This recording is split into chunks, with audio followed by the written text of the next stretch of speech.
الحمد لله نحمده ونستعينه ونستغفره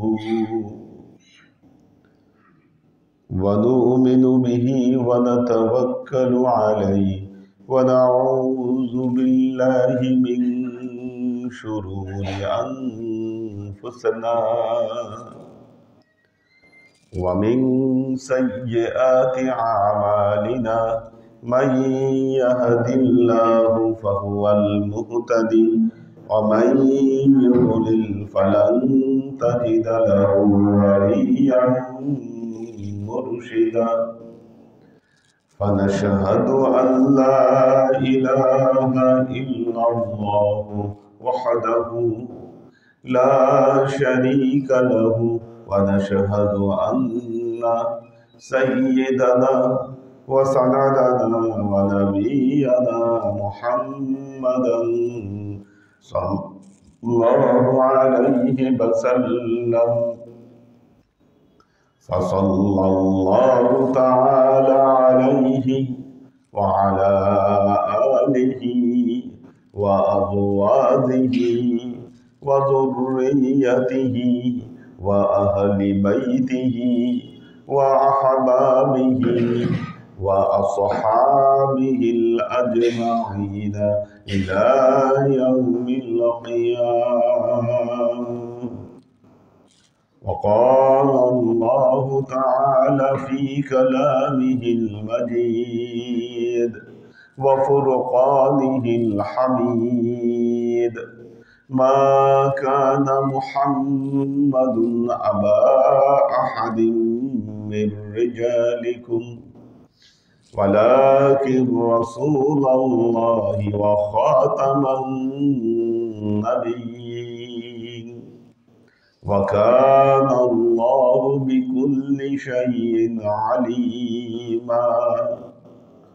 إن الله وملائكته يصلون على النبي يا أيها الذين آمنوا صلوا عليه وسلموا تسليما. صلى الله عليه وسلم.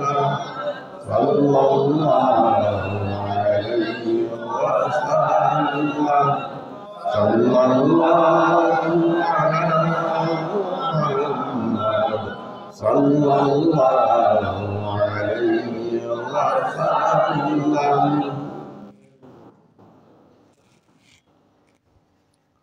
আল্লাহর আশিক সারিক বৃন্দ,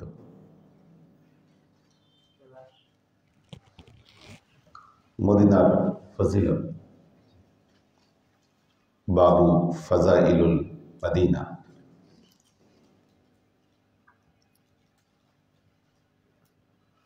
عن أبي هريرة رضي الله تعالى عنه أنه قال: سمعت رسول الله صلى الله عليه وسلم يقول: تفتح اليمن فيأتي قوم يبسون فيتحملون بأهلهم ومن أطاعهم والمدينة خير لهم لو كانوا يعلمون। হযরত আবী হুরায়রা রাদিয়াল্লাহু তাআলা আনহুর রিওয়ায়াতে বর্ণিত হয়েছে, আল্লাহর নবী বলেছেন, ইয়ামান বিজিত হবে। যে সময় আল্লাহর নবী এই কথা বলেছিলেন তখন এগুলো কোনো অঞ্চল মুসলমানদের অন্তর্ভুক্ত ছিল না, মুসলিম রাষ্ট্রের অন্তর্ভুক্ত ছিল না।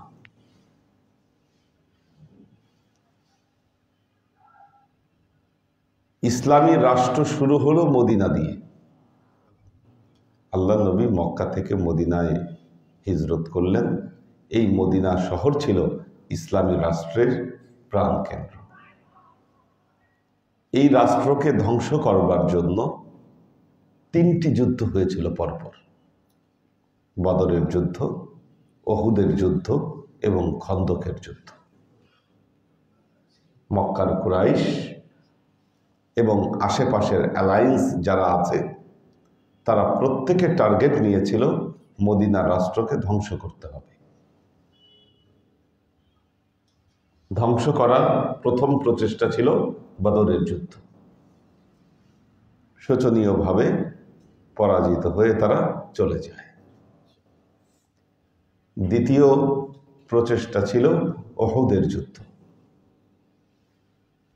মাঝখানে কাফেররা সুবিধাজনক অবস্থায় গেলেও পরবর্তীতে তারা প্রাণ নিয়ে পালিয়ে যায়। অনেক ঐতিহাসিকগণ লিখেছেন উহুদের যুদ্ধে মুসলমানদের পরাজয় হয়েছে। পরাজিত হলে মদিনাই তো দখল করে নিত, পরাজয় কেমনে হলো? বরং তারা জীবন নিয়ে পালায় গেল, তাহলে পরাজয় কিসের? তৃতীয়বারে কমর বেঁধে নেমেছিল কুরাইশরা। এইবার আর ছাড় দেওয়া যাবে না। আশেপাশের সব গোত্রগুলোকে একত্রিত করেছে। শুধু তাই নয়, মদিনার অন্তর্গত বনু কুরাইজা গোত্রকেও তারা তাদের হাত করে ফেলেছে, ভেতর থেকে তারা সাহায্য করবে তাদেরকে। এইভাবে এসে তারা মদিনা আক্রমণ করতে আসলো। কিন্তু হযরত সালমান ইবনে ফারিসিন রাদিয়াল্লাহু তাআলা আনহুর পরামর্শে খন্দক খনন করা হলো। ওরা ভেতরে ঢুকতে পারল না, কিন্তু চতুর্দিক থেকে ঘেরাও করলো। অনেক দিন ঘেরাও করে রাখলো। আল্লাহর কি ইচ্ছা, ঠান্ডা বাতাস প্রেরণ করলেন, ঝড় আসলো, অসুস্থ হয়ে পড়লো, শেষ পর্যন্ত পালাতে হলো। এই তিনটা যুদ্ধে যখন কুরাইশরা পরাজয় বরণ করলো, প্রমাণিত হয়ে গেল মুসলমানরা অজেয়।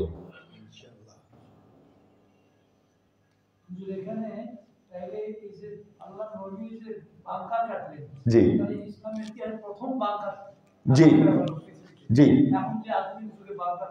জি জি এই যে বাংকার ব্যবস্থা, এই যে খন্দক খনন করা, দেখবেন প্রত্যেকটা সেনাঘাঁটি আছে যে তার বাইরে দিয়ে টানেল থাকে, এরকম পানিওয়ালা পুকুর থাকে, সামনে পেছনে খনন করে রাখে। এটা হচ্ছে নিরাপত্তার কৌশল। তো এই অভিনব, এটা প্রথম বলা যাবে না, কারণ এই কায়দা আগে পারস্যে ছিল, ওরা এই কৌশল অবলম্বন করত, সেটা অ্যাপ্লাই হয়েছিল আরব দেশে, প্রথম অ্যাপ্লাই হয়েছিল। মদিনা সনদ, হুদাইবিয়ার সন্ধি, এগুলো পৃথিবীর ইতিহাসে প্রথম ছিল। তো যাই হোক, মদিনা আক্রমণ করতে তারা ব্যর্থ হলো। পরবর্তীতে কি হলো, উল্টা মক্কায় মুসলমানদের হাতে চলে আসলো। এরপর আল্লাহ নবী যে কয়টা যুদ্ধ পরিচালনা করেছেন, প্রতিটা যুদ্ধে মুসলমানেরা জয়লাভ করেছিল। খায়বার বিজয় হয়েছিল, মুতার যুদ্ধে জয়লাভ করেছিল, বড় বড় যুদ্ধে মুসলমানেরা জয়লাভ করে। খন্দকের যুদ্ধের সময় যখন খনন করতেছে, খন্দকের যুদ্ধের সময় যখন খনন করছে,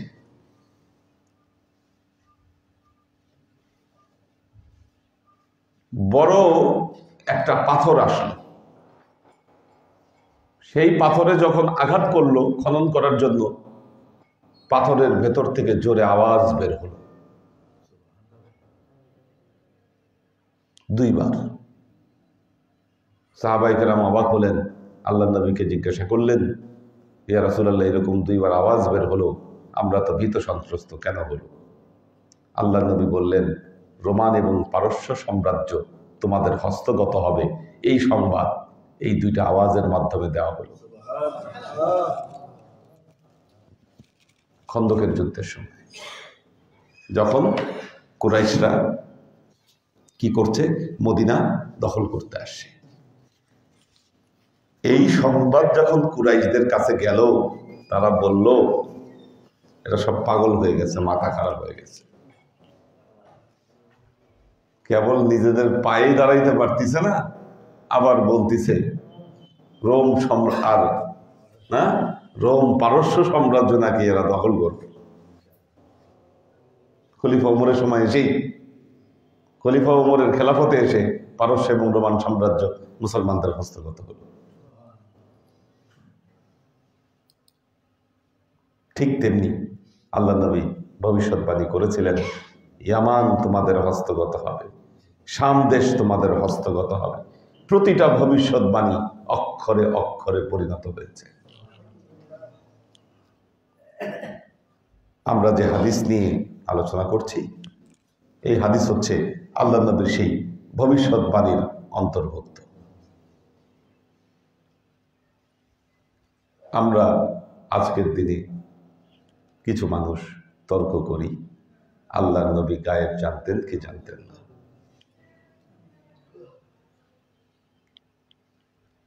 মূর্খতার কিছু সীমা থাকা দরকার।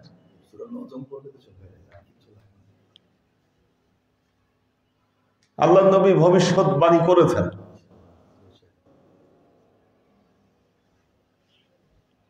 এই হাদিসে বলছেন তুফতাহুল ইয়ামান, তোমরা ইয়ামান জয় করবে, ইয়ামান বিজিত হবে। এই গরম পানি মিশিয়ে দিতে হবে। ইয়ামান বিজিত হবে। ফায়াতি কাউমুন ইয়াবিসুন, বিজিত হওয়ার পর দেখা যাবে মদিনায় একদল লোক আসবে, তাদের অনুসারী যারা আছে, আহাল পরিজন যারা আছে, তাদেরকে বলবে চলো আমরা ব্যাগ অ্যান্ড ব্যাগেজ আমরা ইয়ামানে চলে যাই। সবাইকে নিয়ে তারা ইয়ামানের দিকে চলে যাবে। ইয়ামান জয় হবে, নতুন রাষ্ট্র জয় হয়েছে, দেখা যাবে এটা দেখে মদিনাতে আসবে, আসার পরে বলবে তার পরিবার পরিজন নিয়ে চলো আমরা ব্যাগ অ্যান্ড ব্যাগেজ কি করি, ইয়ামানে চলে যাই।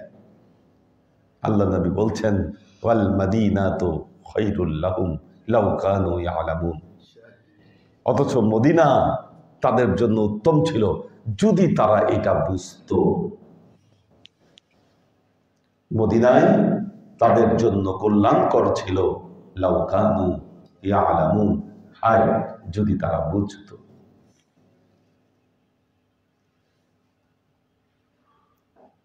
তুফতাহু শাম, শাম দেশ বিজিত হবে, সিরিয়া এবং তার আশেপাশের এলাকা।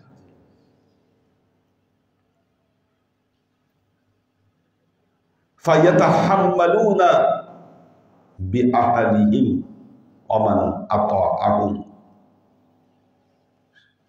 তখনও দেখা যাবে মদিনায় এসে একদল লোক বলবে চলো আমরা শামের দিকে ধাবিত হই। ওয়াল মাদিনাতু খায়রুল লাহুম লাউ কানু ইয়ালামুন, অথচ মদিনা তাদের জন্য উত্তম, হায় যদি তারা বুঝতো।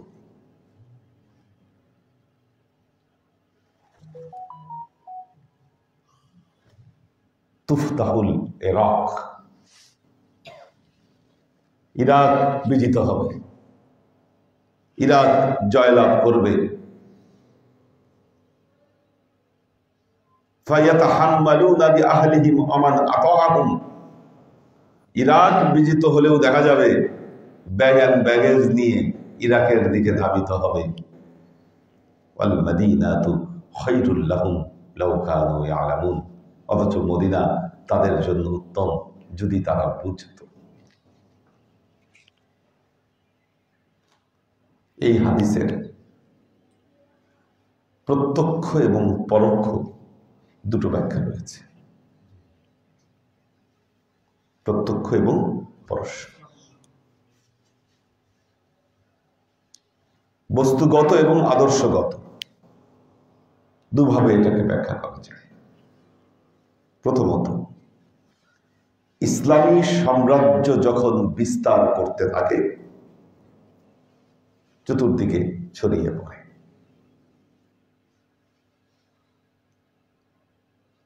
আব্বাসী সাম্রাজ্যের প্রাণকেন্দ্র কোথায় ছিল? বাগদাদ, বাট হয়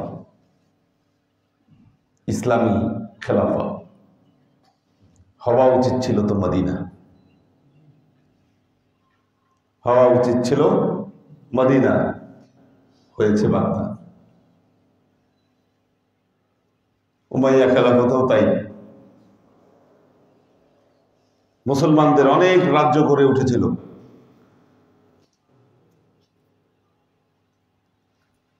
এদিকে সালাউদ্দিন আইয়ুবীদের একটা রাষ্ট্র ছিল, যারা বাইতুল মুকাদ্দাস দখল করেছিল ফিলিস্তিনের পাশে আশেপাশে এরিয়া নিয়ে। মিশরে ছিল, মিশরে ছিল, ইরানে ছিল, আলাদা। ইরানের কিন্তু ওদের আলাদা ছিল, খারিজম সাম্রাজ্য ছিল, তারপরে সেলজুকরা আসে, ওখানে আলাদা ওদের ছিল। যারাই যেখানে সাম্রাজ্য গড়ে তুলেছিল, আল্লাহ নবী কিন্তু বলেছিলেন মদিনা ছাড়বা না কখনো, প্রাণকেন্দ্র হওয়া উচিত ছিল মদিনা।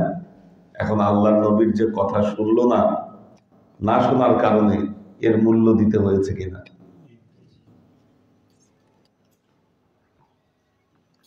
চা বানায় নিয়ে আসছে, এটা পানি নট চা। সুজনকে ডাকো, সুজনকে বলো, ও জানে কিভাবে সেটা হয়। আচ্ছা, তো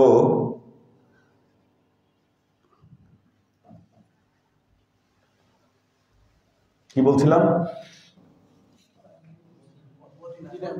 হ্যাঁ, মদিনা ছাড়া না। দেখেন, আব্বাসীয় সাম্রাজ্যের প্রাণ কেন্দ্র ছিল বাগদাদ, এবং পৃথিবীর সবচাইতে ধনী রাষ্ট্র বাগদাদ।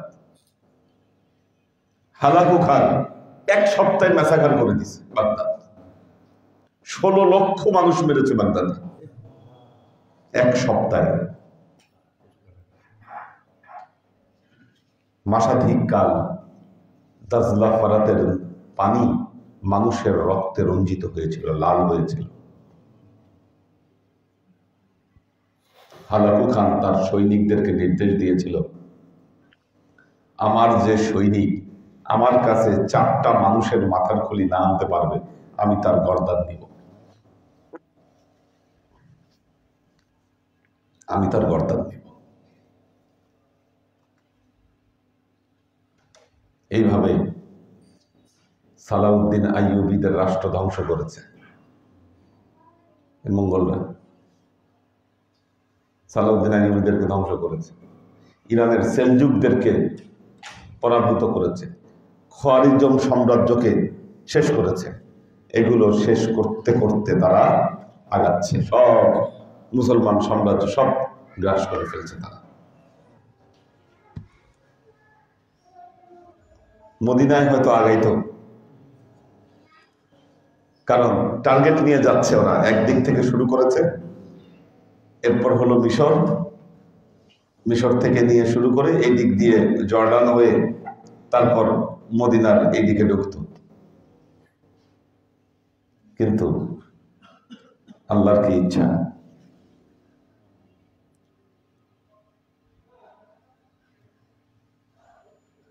হালাকু খান তো আগেই, হালাকু খান যখন তার সেনাবাহিনী মিশর আক্রমণ করতে আসে,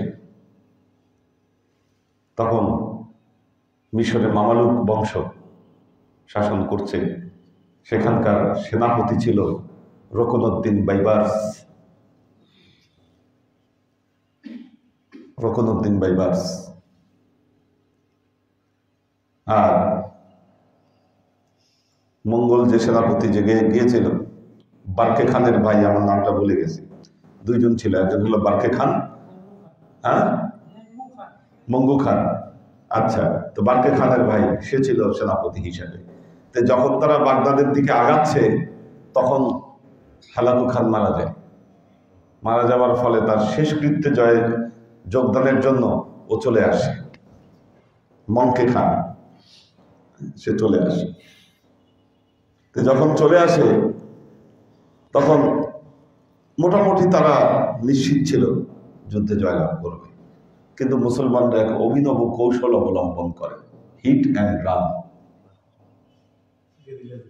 গেরিলা যুদ্ধের মতো। অর্থাৎ পাহাড়ের দুই পাশে সৈন্য লুকাইছিল, ওরা যে সেনাবাহিনী দেখাইছে এটা আসলে আসল সেনাবাহিনী ছিল না, ওদেরকে ফাঁদে ফেলার জন্য যুদ্ধের ময়দানে ছিল। তো যখন আক্রমণ করেছে ওরা দেখিয়েছে যে আমরা দুর্বল, পরাজয় বরণ করেছি, পিছু হটছে, পিছু হটতে হটতে ওদের গ্রিপের মধ্যে নিয়ে আসছে, নিয়ে এসে তারপর চতুর্দিক থেকে আক্রমণ করে একেবারে পুরো সেনাবাহিনী ধ্বংস করতেছে। ওই যে মায়ের খাইছে মঙ্গলরা আর ঘুরে দাঁড়াইতে পারেনি কোনোদিন। হ্যাঁ, কিন্তু মদিনা টাচ করতে পারেনি। পৃথিবীতে কোনো বহির শক্তি মদিনায় কখনো আক্রমণ করতে পারে নাই উইদাউট আমাদের পাপিষ্ঠ ইয়াজিদ ইবনে মুআবিয়া লানাতুল্লাহি আলাইহি। একমাত্র সেই ধৃষ্টতা দেখিয়েছে মদিনা আক্রমণ করার। তার আগে বা পরে কেউ কখনো মদিনা আক্রমণ করতে সাহস পায়নি আজ পর্যন্ত। অসংখ্য সাহাবীদেরকে হত্যা করা হয়েছে।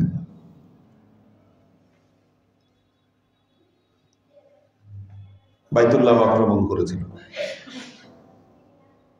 আমাদের তো কিছু কিছু হুজুররা যারা বলে ইয়াজিদ রাদিয়াল্লাহু তাআলা আনহু, এই কথা বলে ওয়াজ করে, আর ওয়াজের সময় খালি কারবালার ঘটনাটা নিয়ে আসে যে কারবালার ঘটনার সাথে ইবনে জিয়াদ জড়িত, ইয়াজিদের কোনো দোষ ছিল না। ইয়াজিদ তো খালি কারবালার ঘটনার জন্য দায়ী না, তার তো দায় আরো আছে।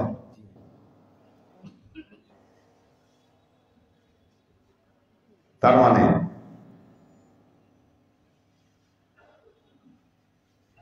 আমাদের হুজুররা সার্টিফিকেট দিচ্ছে বংশ পরিচয়ের কারণে তার ক্যারেক্টারিস্টিক যতই খারাপ থাক আর যাই থাক, তার হাতে যদি শাসন ক্ষমতা থাকে তাহলেই তাকে হুজুর হুজুর করা যায়।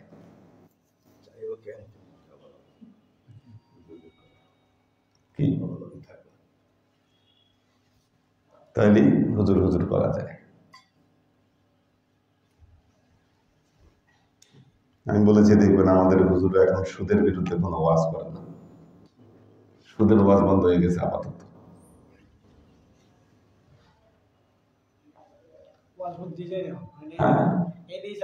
হ্যাঁ, তো যাই হোক, আকলমান কে লিয়ে ইশারা भी काफी है।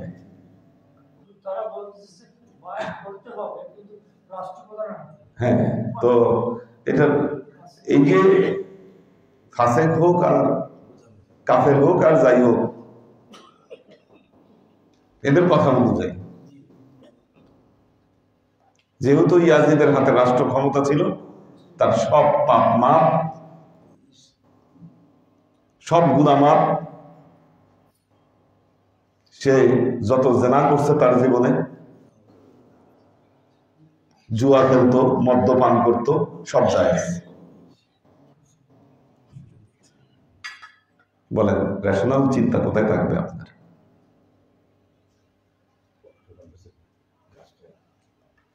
যে কারণে বলছিলাম কোরআনে আল্লাহ নবী ভবিষ্যৎবাণী করেছে মদিনা ছাড়ব না।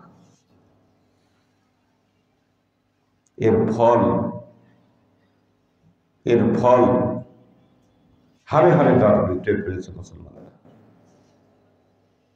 দ্বিতীয় আভ্যন্তরীণ ব্যাখ্যায় আসে,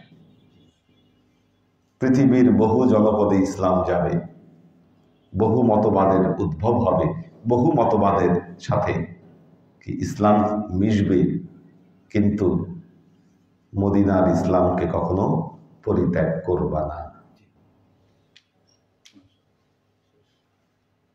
আমরা যে কথাটা বলি, ইমাম হুসাইনের শাহাদতের পর ইসলামের দুটো ধারা তৈরি হয়েছে, একটা হলো মদিনার ইসলাম আর একটা হলো দামেস্কের ইসলাম। একটা হলো হুসাইনি ইসলাম, আরেকটা হলো ইয়াজিদি ইসলাম। এটাকে ইগনোর করার কোনো সুযোগ আপনার নাই। ইগনোর করতে পারবেন?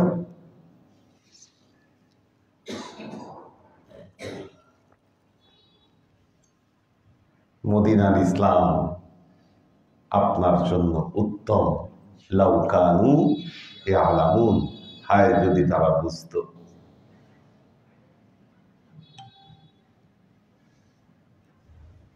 হায় যদি তারা বুঝতো। হুসাইনি ইসলাম তাদের জন্য উত্তম। লাউ কানু ইয়ালামুন, হায় যদি তারা বুঝতো। আপনাকে ঠিক করতে হবে আপনি কোন পক্ষ। ইয়াজিদি ইসলাম লোভ, লালসা,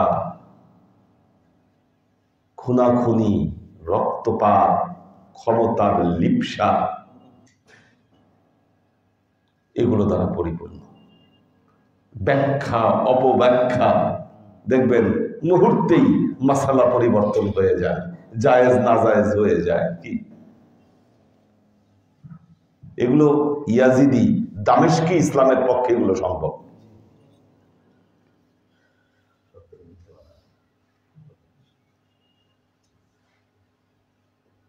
নিজের জন্য সব জায়েজ, নিজে করলে আরাম, মাইসে করলে হারাম। এগুলো ইয়াজিদি ইসলামের ফলাফল। এগুলো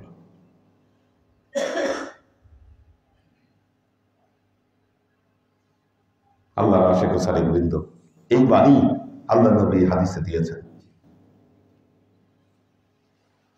ওয়াল মাদিনাতু খায়রুল লাহুম লাউ কানু ইয়ালামুন, আল্লাহ নবী বলেছেন, হায়রে যদি তারা জানতো।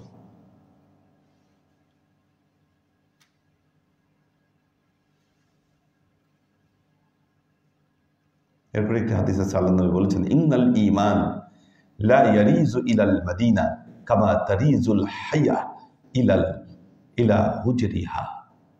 ঈমান সব সময় মদিনার দিকে ধাবিত হয়, যেমনি ভাবে সাপ তার গর্তের দিকে ফিরে আসে।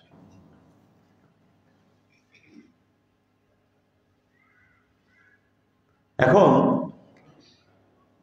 সবাই দাবি করবে আমরা মদিনার ইসলাম পালন করি। সমাধান দিবেন কেমনে? সবাই দাবি করে আমরা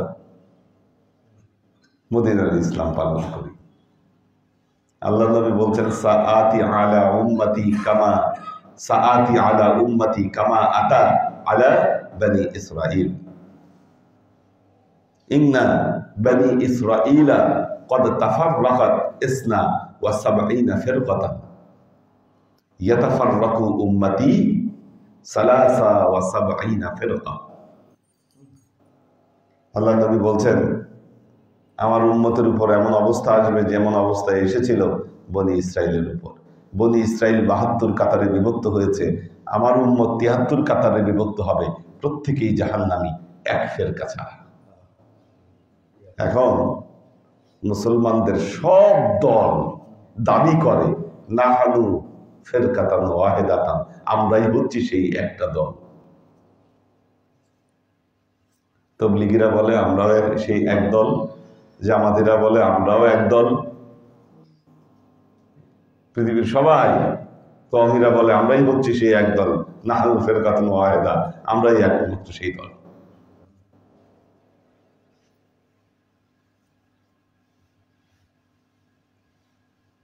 সমাধান করবেন কিভাবে? আসলেই তারা ফেরকাতান ওয়াহিদাতান, আসলেই ইন্নাল ঈমান লা ইয়ারিজু ইলাল মাদিনা কামা তারিজুল হাইয়া ইলাল হুজরা, যেমনি ভাবে সাপ গর্তের দিকে ধাবিত হয়, আসলেই মদিনার ইসলামের সাথে তাদের সম্পর্ক আছে কিনা এটার মাপকাঠি কিভাবে নির্ধারণ করল?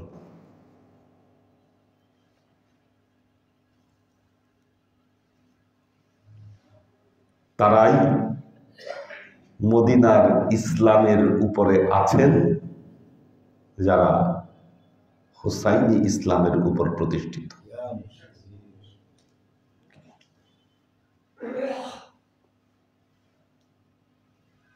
ইমাম হুসাইন। দেখেন সূরা সফফাতের একটা আয়াত, মনোযোগ দিয়ে, গুরুত্বপূর্ণ বিষয়। সূরা সফফাতের আয়াত, ওয়া ইযা আসলামা তাল্লাহু লিল জাবিন ওয়া নাদাইনাহু আইয়া ইব্রাহিম ক্বাদ সাদ্দাকতার রুয়া ওয়া কাযালিকা নাজ্জিল মুহসিনিন। এরপরে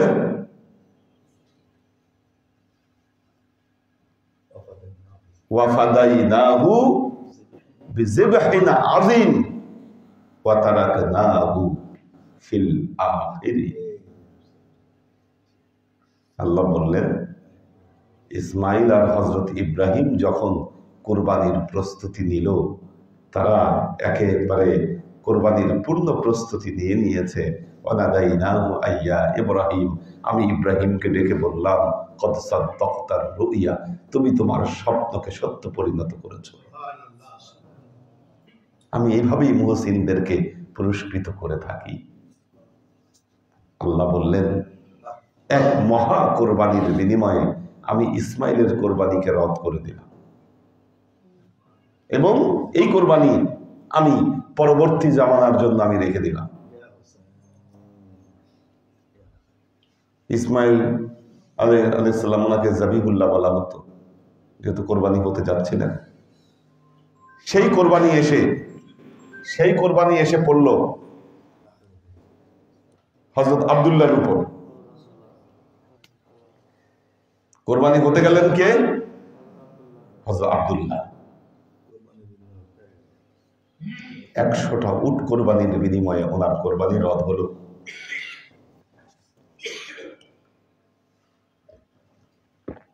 একশোটা উট। কোরবানি তো দিতেই হবে, আল্লাহর সিলেকশন, কাউকে না কাউকে দিতে হবে। পেয়ারা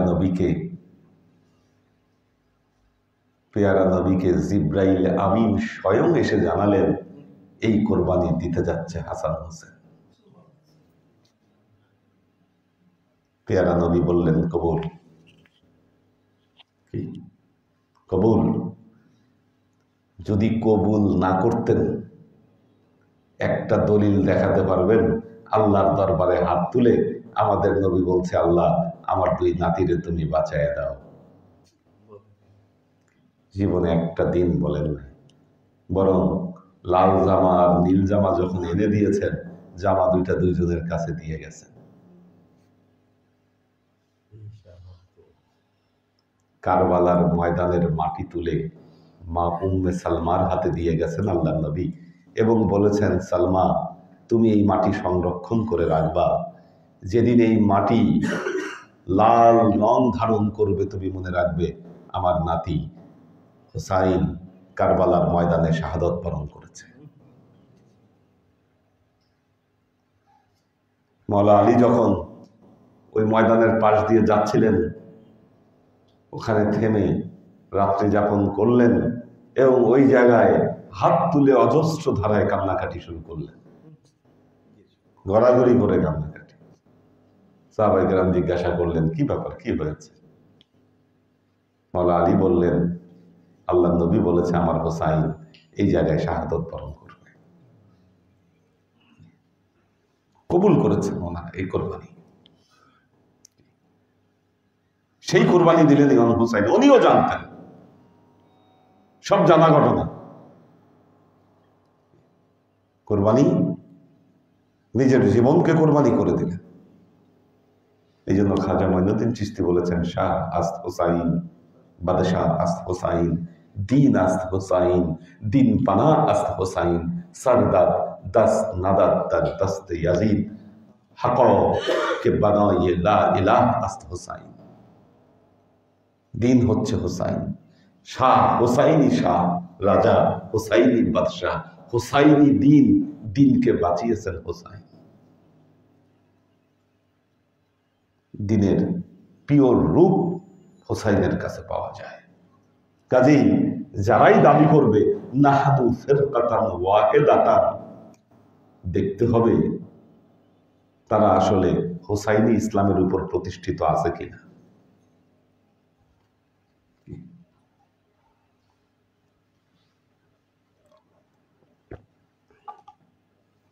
মদিনার ইসলাম শুনলেই তো মনে হয় খাইছে। এই যে আজকে নতুন একদল যারা আহলে হাদিস, আমাদের গ্রামের সবাই আহলে হাদিস, ওরা দাবি করে আমরা হাদিস ফলো করি। হাদিস কি হোসাইনি ইসলামের উপর আছে? সিয়াসের তার মধ্যে এই যে হাদিসটা পড়াইলাম, প্রথম হাদিসটা কার বর্ণিত ছিল? কি একটা হচ্ছে হযরত আনাস বিন আয়াস, উপরেরটা ছিল হযরত আবি হুরায়রা রাদিয়াল্লাহু তাআলা আনহু। ইমাম হোসাইন থেকে বর্ণিত কয়টা হাদিস আমাদের সিয়াসের তার মধ্যে আছে? হিসাব দিতে পারবেন? একটাও নেই।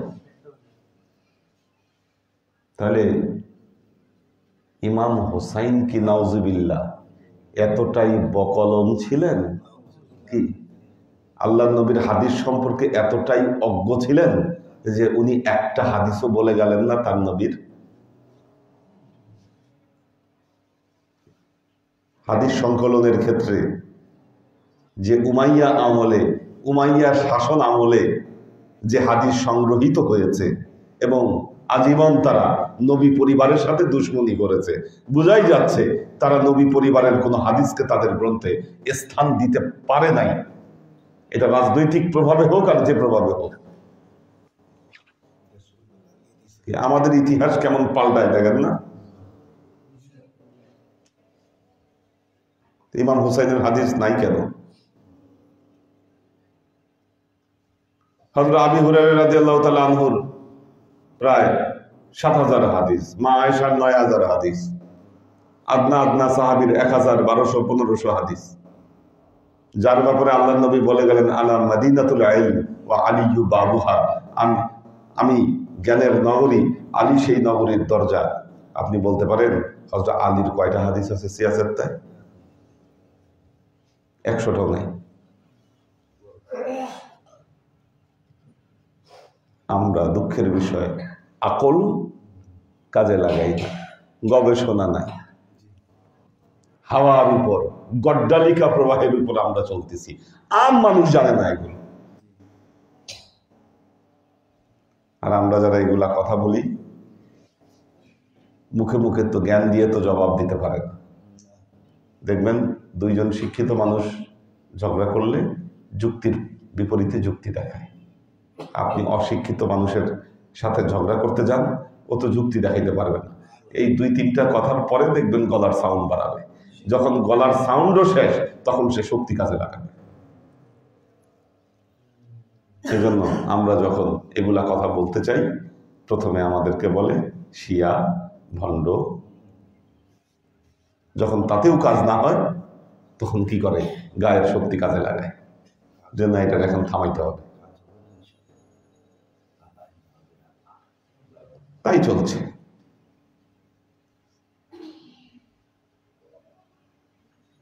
এটাই হচ্ছে। আপনি কিভাবে আশা করেন হুসাইনি ইসলামের উপর আপনি প্রতিষ্ঠিত থাকবেন?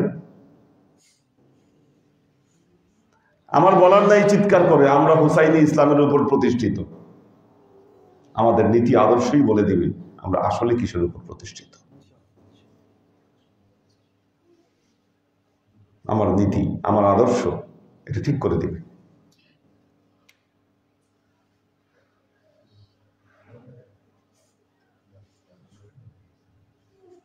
পাক পাঞ্জাতুন উঠে গেছে আমাদের মধ্যে থেকে। ছোটবেলায় আপনারা ঠিকই শুনছেন, ছোটবেলায় ঠিকই শুনছেন পাক পাঞ্জাতুন। এখন পাক পাঞ্জাতুন নাই, উঠাইল কে এই পাক পাঞ্জাতুন? মাদ্রাসায় এত কিতাব পড়ানো হয়, দাওরা পড়ানো হয়, ফারেক বানানো হয়, মুফতি বানানো হয়, পাক পাঞ্জাতুন চিনো না কেন? পাঞ্জাতনের মর্যাদার কথা বলো না কেন, আবার দাবি করে আমি মদিনার ইসলাম পালন করি।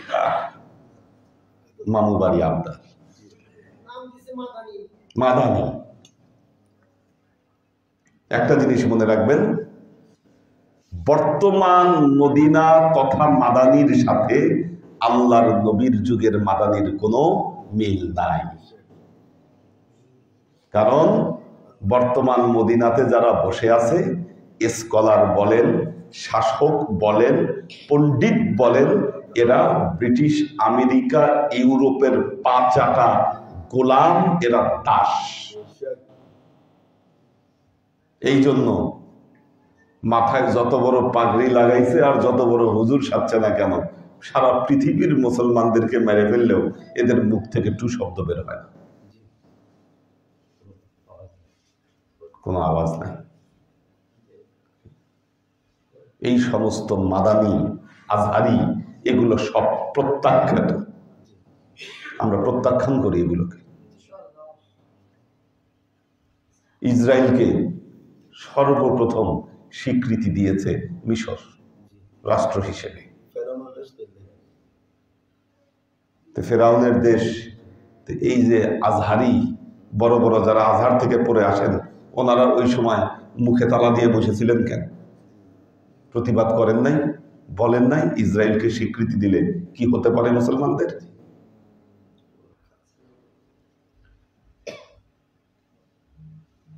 আবার দাবি করেন হোসাইনি ইসলাম।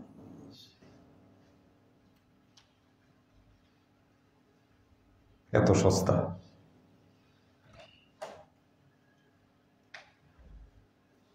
আল্লাহর আশেক সালিম।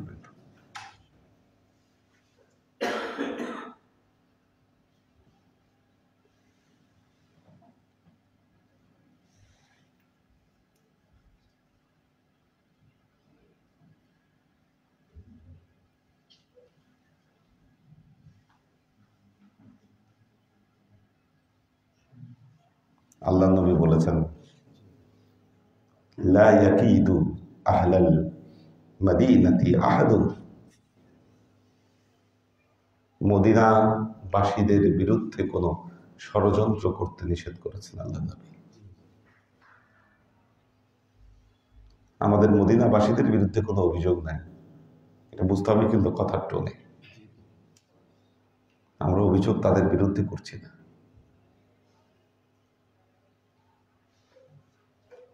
যারা মুসলমানদের ক্ষতি করছে,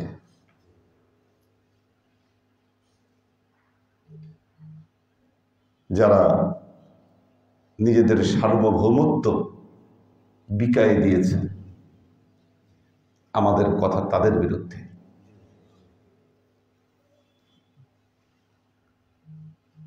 ভারতের একটা রাষ্ট্র সিকিম, এখন এটা স্বাধীন রাষ্ট্র ছিল, ভুটানের পাশে সিকিম।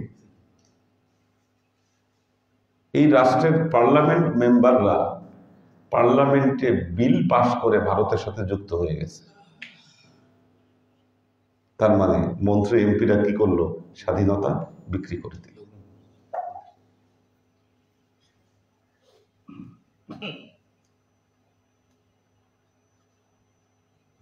যারা মুসলমানদের মর্যাদা নষ্ট করেছে, ধিক্কার জানাই তাদেরকে। যারা ইহুদি খ্রিস্টানদের, আমেরিকান সেনাবাহিনীকে যারা আল্লাহ নবীর পবিত্র ভূমিতে নিয়ে এসেছে এবং অপবিত্র কাজ করবার সুযোগ করে দিয়েছে, ধিক্কার জানাই তাদেরকে।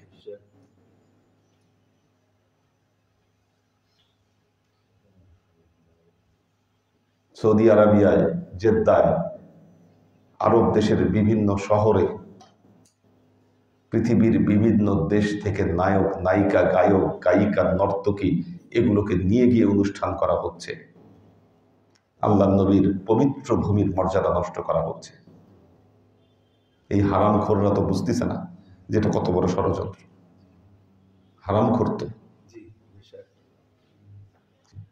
আবার দেখবেন একদল আছে ফতোয়াবাজ, কি ওই ওদের টাকায় খায় যারা চলে। এই খবরদার, আরব দেশের বিরুদ্ধে এগুলো বলা যাবে না। কি বলেন? মক্কা মদিনার লোকদের বিরুদ্ধে আপনি এরকম বলতেছেন, নাউজুবিল্লাহ, জিবে কামড় দিবে। টাকা খায় তো পেট ভর্তি, ফতোয়া দিলে গায়ে লাগে, এগুলা বললে গায়ে লাগে তাদের। এগুলো তো হারামখোর।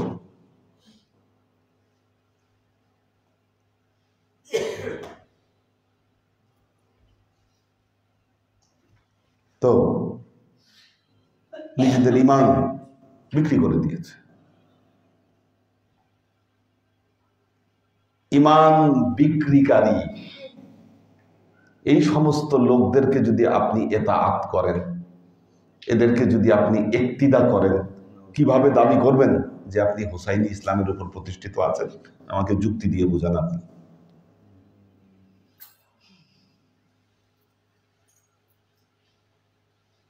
বড় বড় মুফতি মুহাদ্দিস দেখলে তো আপনারা ফিদা হয়ে যান, ফিট খেয়ে যান।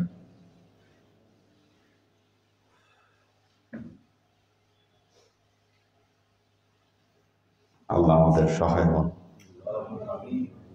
সত্য প্রতিষ্ঠিত হবেই, মিথ্যা বাতিল পৃথিবী থেকে দূরীভূত হবে, শুধু সময়ের অপেক্ষা মাত্র। সময়ের অপেক্ষা। আপনাদের মধ্যে হয়তো কেউ কেউ দেখবেন পরিবর্তন হবে, সত্য আসবে, মিথ্যা দূরীভূত হবে। দেখবেন এদের দালালেরা এরা কখনো যুক্তি তর্কে আসবে না আপনার সাথে। জিহাদের নামে কতল করতে চাইবে আপনাকে।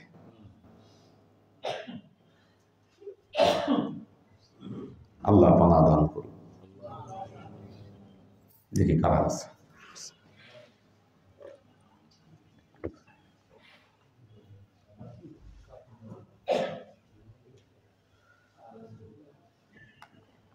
অলিউল্লাহ তিনি বলেছেন, আপনার কথা শুনলে মনে হয় পৃথিবীতে এখনো হক কথা বলনেওয়ালা মানুষ আছে। আলহামদুলিল্লাহ।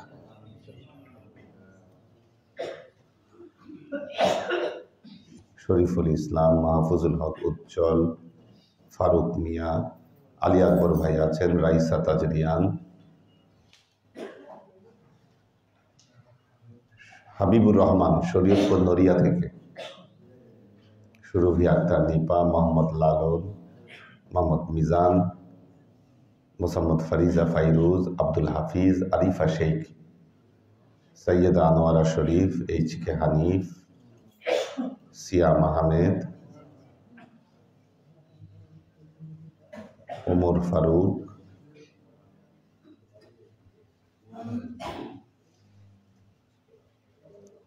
মোতালেব রয় চৌধুরী, ফিয়ামুল্লাহ, সুরাইয়া আক্তার,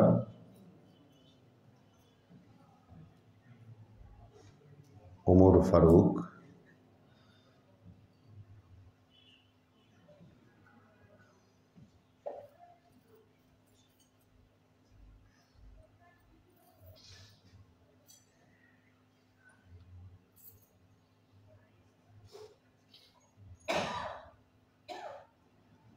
নাজমুল আলম, অনিমিয়া, কৈতর বিথি, মীর মোহাম্মদ ইব্রাহিম, নাহার খান,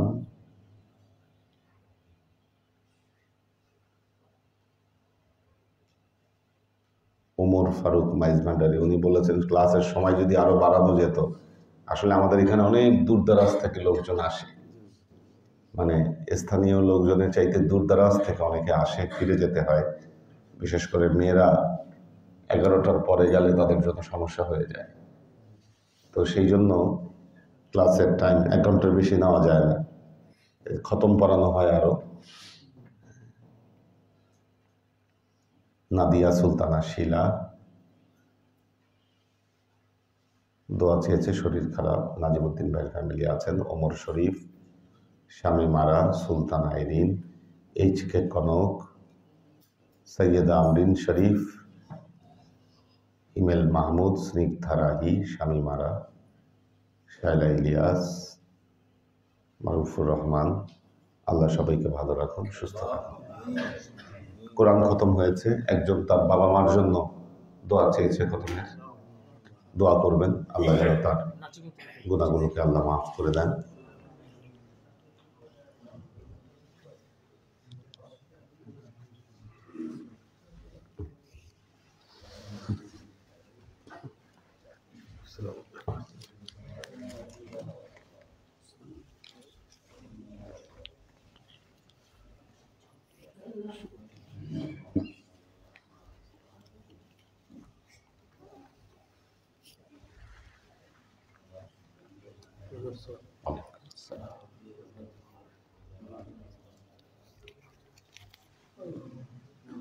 আপনার অনুমতি দিলে চিন্তা ভাবনা শুরু। ঠিক আছে, আমার কাজ চলতেছে ঠিক মতো? হ্যাঁ, ভিতরেও চলবে, আপনার পরশু দিন থেকে বাইরেও চলবে। ঠিক আছে।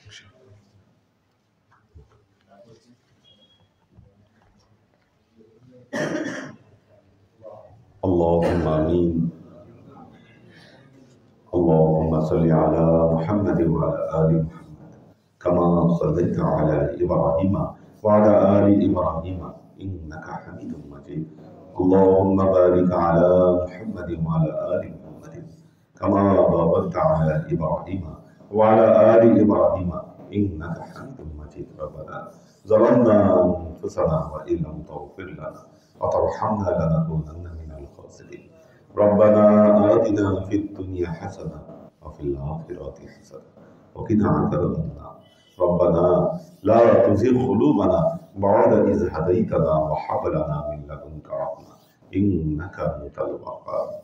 اللهم إنك عفو تحب العفو فاعف عني يا غفور الرحيم الودود.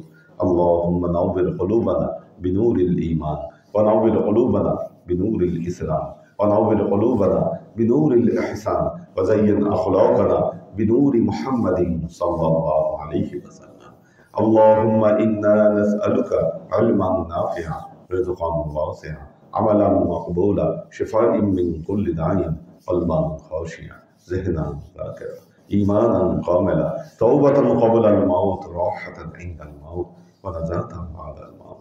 اللهم إنا نسألك رحمتك في كل درجة فلاح في كل أمر ونعوذ بك من الشرك والشك والنفاق والبدعة ومن كل وسوسة الشيطان. يا الله يا رحمن يا مالك আমরা তখন তোমার দরবারে যে সমস্ত আমলকে উপস্থাপন করলাম, আল্লাহ যে কোরআন খতম তোমার দরবারে উপস্থাপন করলাম ত্রুটি মুক্ত ভাবে, এই আমলগুলোকে তুমি কবুল করে নাও।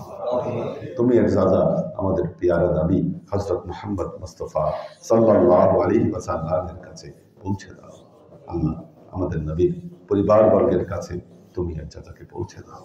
এই দুনিয়ার সমস্ত আম্বিয়ায়ে কেরাম, সাহাবায়ে কেরাম, তবে আইন ওয়ালি আউলিয়া, গাউস কুতুব, আমাদের মা বাবা, ভাই বোন, আত্মীয় স্বজন, এই দরবার থেকে যত পীর ভাই বোন চলে গেছে সবার রূহে আল্লাহ তুমি জাযাকে পৌঁছে দাও। তুমি তোমার হাবিবের ওসিলায় আমাদের সবাইকে কবুল ক্ষমা করে দাও। আমাদের জীবন থেকে সমস্ত অভাব অভিযোগ, বালা মুসিবত, দুঃখ কষ্ট, রোগ শোককে দূরীভূত করে দিয়ে দৃঢ় হস্তে তোমার দ্বীনের খিদমতের তৌফিক তুমি আমাদেরকে দান করো। আজীবন যেন তোমার হেদায়েতের পথে প্রতিষ্ঠিত থাকতে পারি সে তৌফিক তুমি আমাদেরকে দান করো।